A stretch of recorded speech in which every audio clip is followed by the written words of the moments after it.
Okay, so we want to give everyone an update, and we'll be doing this periodically through the evening. I imagine anyone been following the polls today, exit polls, looking at how things are going?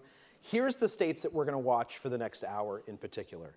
We want to particularly look at Florida and North Carolina. Florida closes its polls at 8 o'clock, North Carolina at 7:30. Now, Virginia also closes at 8 o'clock. The thing about Virginia is that it tends to overreport Democrat-leaning areas at first. And so if we hear how Florida and how North Carolina are going, we'll let you know right away. And what's interesting about both of these is to look at the overall picture. Right. So obviously some states matter a whole lot more than others. And as we are trying to be careful about when polls are closing, we want to make sure to be kind of staying within what we've got. So, so far there just really isn't a whole lot to tell you that has any degree of certainty attached to it, except you can see that Hillary Clinton's shockingly won Vermont, and we have Trump in Indiana and Kentucky. So that's all we've got for you so far. But of course, as you know, things are going to get more exciting. And we're kind of hearing from different people doing work in places like Florida and North Carolina about what they think is going to happen, but it's not solid enough to go with yet. And if we could go to laptop 1, let me show you exactly why these states matter so much. So let's imagine for a minute that Hillary Clinton picks up Florida and North Carolina. As you can see, that pretty much puts her in a position where the race is hers to lose. All she needs to do is win Pennsylvania at that point, and she's the president of the United States. That being said, if Donald Trump picks up those 2 states, then it's going to be a long night. At that point, Clinton could actually pick up a number of the far left-leaning, the Democratic-leaning states, and even with those coming in her favor, not necessarily be guaranteed a victory. It's only if she was to pick up at this point North Carolina and then Ohio that she would become president of the United States. So as we're updating for you throughout the night, keep in mind that these early states that are coming in, the states along the eastern seaboard, these are important states, but there's a lot of ways that this race can go, depending particularly on how strong the turnout is in Florida and North Carolina, and what happens in that state as well as Virginia and Ohio. And who turns out obviously matters, whether it's Trump's base, which tends to be whiter, less educated, more male, or whether it's Clinton's more people of color, more women, more highly educated base. So we'll be waiting to see all of that and wondering whether we're going to be feeling more certain earlier on with the results from the eastern seaboard, or whether some of the other states in play are going to end up really mattering. One thing that's different about this election than any in quite a while is that 12 or 13 states are really count as swing states, which is unusual. So turning to the Senate election results, if we can go to laptop 2, please. We don't have a whole lot so far to tell you. You can see the results up there. That light red you're seeing in New Hampshire is a very small number of votes. So Kelly Ayotte, the Republican, is up there, but I wouldn't think a whole lot about that yet. And as you can imagine, we're going to be paying a lot of attention to New Hampshire and Pennsylvania and North Carolina on the East Coast, because those seats are very much in play. And then we'll, as the evening goes on, maybe get a little bit of information about other parts of the country. And if we go back to laptop 1, that being said, we do have models that are predicting general trends, and this model will get updated as more and more results come in. And as you can show right now, it's still showing that Clinton has odds-on favorite to win the presidency. She's leading ahead by about 4% of the popular vote, with about 309, 310 electoral votes. What's interesting about this, though, is that if you look at up here at the forecasts for the House and for the Senate, the Senate in particular is up for grabs. It looks like it, again, based on the data that we have so far, that it will stay in the Republican column. The issue is, what is turnout like in some of the states that we haven't gotten much data from yet? We know that Donald Trump does particularly well among men without college education and white men. We know that Hillary Clinton does particularly well among Latino and Hispanics, minorities, and men and women with college degrees. The question is, who stops on their way home from work and turns into the polling center? Who says that line is too long, I don't want to do it? We've seen strong turnout among the groups that are favorable to Clinton in many of the swing states, but until they actually tally up the polls, no one really knows exactly what's going on. And with that, let me introduce 2 people who can tell us exactly how we got here and what we do know about what's going on. Frank Bruni, our op-ed columnist, and Michael Barbaro, our national political reporter and the host of the Times' new podcast, The Run-Up. a seat. It's been a long time. Hello to both of you. Thanks so much for coming down. Busy night. So it was a long journey. Yeah, exactly. So I want to start, if you don't mind, by taking us back to the primaries. I know it seems like a long time ago, but lots happened then. So Frank, if you don't mind, what's a moment you think we're going to remember from that part of this election cycle? You know, I think of the primaries, I think of them as a very long period. They kind of begin. They went on forever. They begin way before we start saying primaries. And I think Hillary Clinton's campaign began when she released the book Hard Choices and went on her book tour. I was just in Ohio late last week, and the number of voters there who dislike her deeply, which we sometimes don't realize here in New York, the number of them who mentioned her comment to Diane Sawyer about being dead broke when they left the White House, I was really surprised by that. And I remembered back to the comment. And I thought it was the first indication we got of, not to mince words, what a clumsy candidate Hillary Clinton can be. I mean, we came into this night and this week with some doubt about what the outcome would be, when there shouldn't be when you look at what a horrible, preposterous candidate Donald Trump was. No, I mean, there's no reason to mince words there either.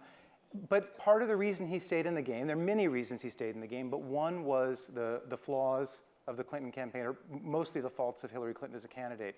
She seems not to always understand how her words come across to people. And the funny thing is, I had lunch a couple days ago with a former Democratic senator who knows the Clintons well, and said in a technical sense, she was telling the truth. They were dead broke and they were heavily in debt when they were leaving the White House. But they knew, and we all knew, that that wasn't going to remain the case for very long, and that came out of her mouth at that moment when she was setting the stage for her candidacy and trying to build a sort of rapport with voters that had often eluded her. I think that said a lot about the way the rest of the campaign was going to go up through the, what do you mean, did I wipe it clean with a cloth? I mean, those moments were all, I think, telegraphed by that dead broke comment. These moments where she's alienating instead of pulling people toward her. Michael, how about you? When you look back on the primaries, what's going to stick with us? All right, since you took the Democratic side, I will take the Republican side. Thank you. The moment that kind of blew my mind was in March of this year, and it involved Mitt Romney, who I covered in the 2012 campaign. And Mitt Romney, as you all know, is a pretty cautious fellow. He does not fly off the handle. He does not make any decision lightly. He's an agonizer.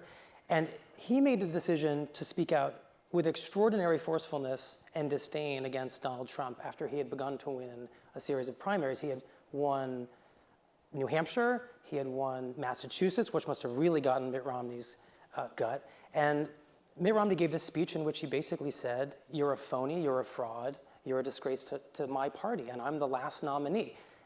That felt, and we used, because we've exhausted the thesaurus this year at the Times, but I remember we even then, we debated what word to use when the former nominee says that the person who might become the nominee is unacceptable and unfit for the office. So of course we said extraordinary. And guess what happened?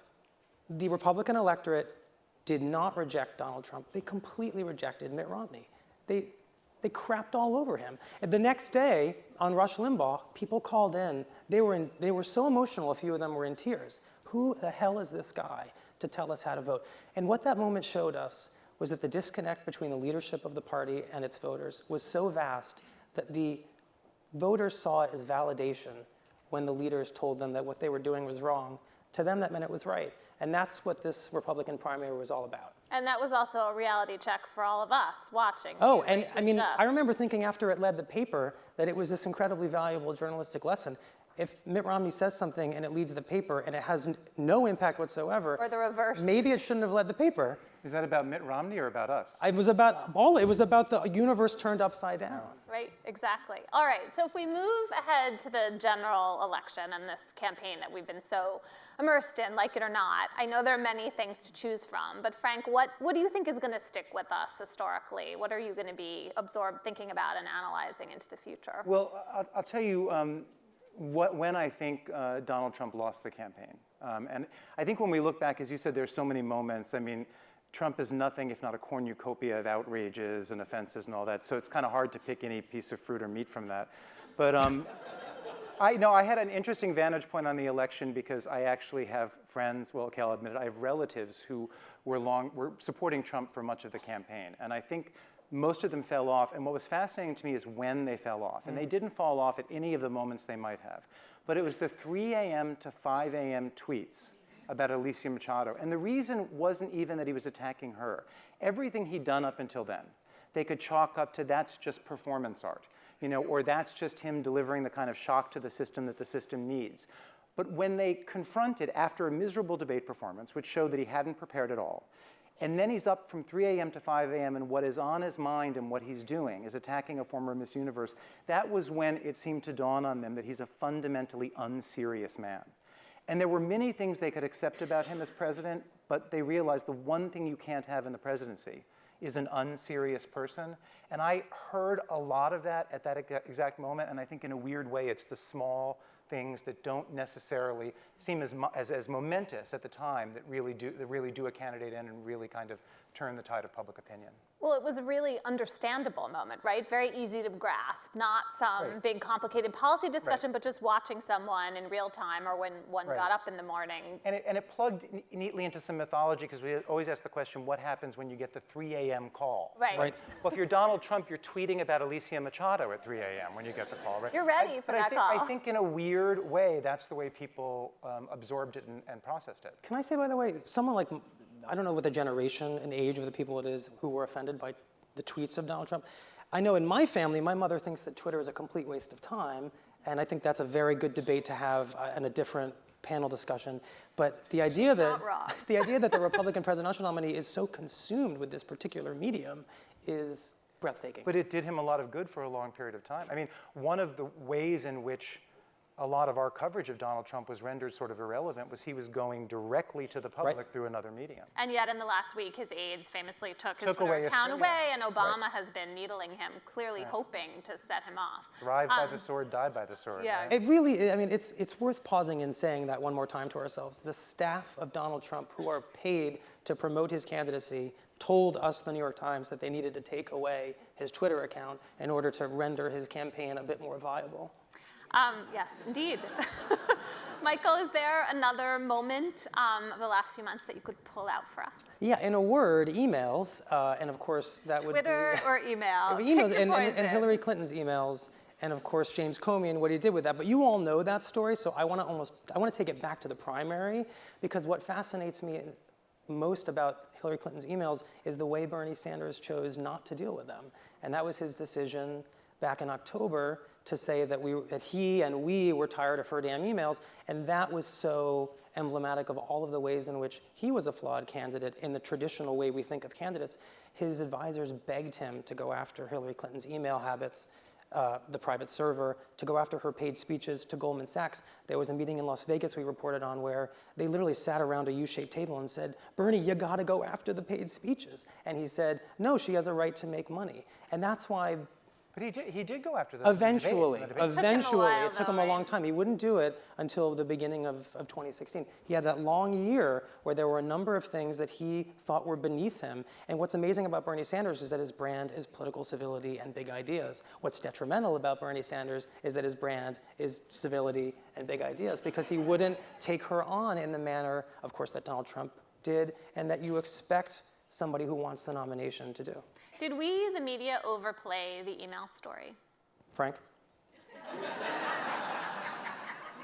I don't know. You're so mouthy, except when you're on the spot.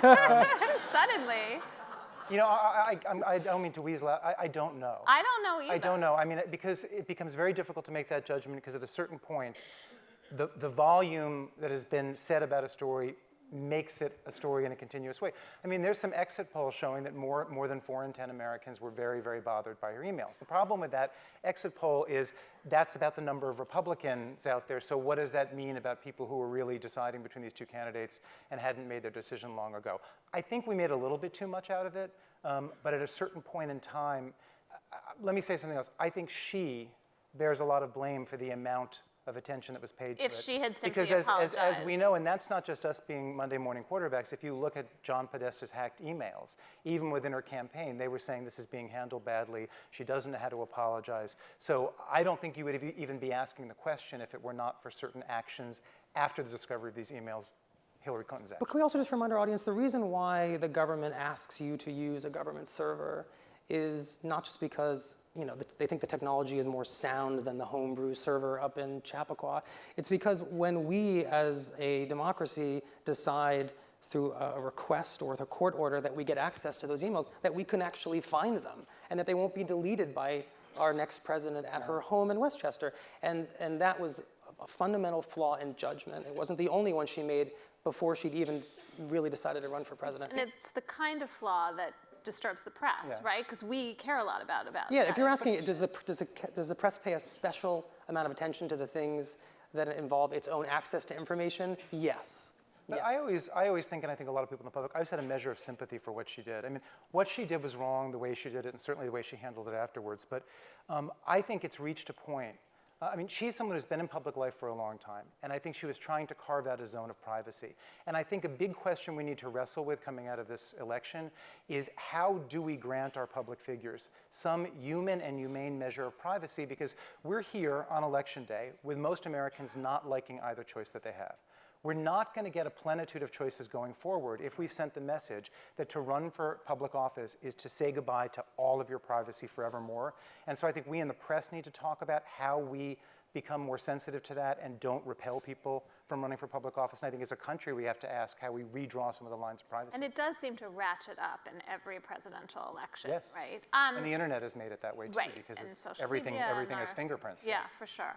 So do you think, let's try to talk about policy for a minute. Are we going to remember any kind of standard policy contribution or discussion from this campaign? Or are we merely, and I don't mean to diminish this because I think it's important, but will we be really absorbed by the discussions that were driven by division over race and gender and immigration? Is that really what's going to stay with us? I think absolutely we're going to be remembering this race as a substantive policy discussion of especially trade. And you didn't mention that in your list, but much of this race in some ways was reduced to a couple of acronyms that I didn't spend any time thinking about: NAFTA, TPP. The country is engaged in a pretty searching debate about who wins in global trade and who loses, and whether we have any real sense of balance about that. And Donald Trump has made that something that's in the forefront of his race. So did Bernie Sanders, forcing Hillary Clinton to reckon with what TPP would really do. She's backed away from it. It's very likely that legislation, that trade deal, is dead now because of the way this campaign unfolded. So I think it's a misunderstanding of his race to think it was just about Donald Trump and his antics, or just about Hillary Clinton and the controversies that trail her. I think we did have a pretty important policy debate. Right, that rift over globalization ran deep and was really exposed by the campaign. No, you're totally right about trade. In fact, as you were talking, I was thinking, I mean, we're going to get results from Ohio tonight in which I think the Republican incumbent, Rob Portman, is going to maybe beat by double digits the former governor, Ted Strickland. There are many reasons why he had that kind of success. Along the way, Rob Portman, who's the last person you would expect it of, came out against TPP, much as Hillary did. So a lot of people ended up in a different place on trade from where they began because of the terms of the debate as set by Sanders and Trump. But yeah, there's one big policy thing that dominated this campaign, and you mentioned it in your lineup, which is immigration. Congress has been wrestling with immigration reform for more than 8 years. I was just refreshing my memory and looking back at when George W. Bush was trying to pass something and it was foiled by the Senate. I don't know how we're going to get any closer to any comprehensive immigration reform after this election. Tell me how the House Republicans who have been most in opposition to it are going to lay down for it after Donald Trump had this sort of success and whipped up the populace in this way on the issue of immigration. So the debate or the conversation, or really it was something lower than that, about immigration during this campaign is going to have long-lasting policy consequences. And then we'll have these questions about executive action. Obama obviously tried to do that, has been essentially stymied by the Supreme Court. So then that brings us into this question of the composition of the court, right, and all these things to come. Before I let you go, if Donald Trump loses this election tonight, is it possible that the most important moment is going to come either late tonight or tomorrow when we find out whether he's willing to concede or whether his talk of a rigged election continues in a way that really shakes up his supporters? Yeah, I mean, the biggest development tonight may be the one that never materializes, which is a concession speech if Donald Trump loses. And I spent a lot of time with these audio tapes that his biographer recorded with him, and what did we learn? Donald Trump is mortified of losing, and he's mortified of losing his stature, and he said it over and over again in these interviews. And I think to concede is to publicly admit the thing that he is most profoundly afraid of in his whole life, which is that he has lost. The question is whether he'll realize at the final hour that if he screams rigged, and if he loses in a completely ungracious way, his humiliation will only be exponentially magnified going forward. Does he have a measure of sanity left in him after all this time? I'm not hopeful. Or someone around him. All right, on that note, thank you both so much. That was great.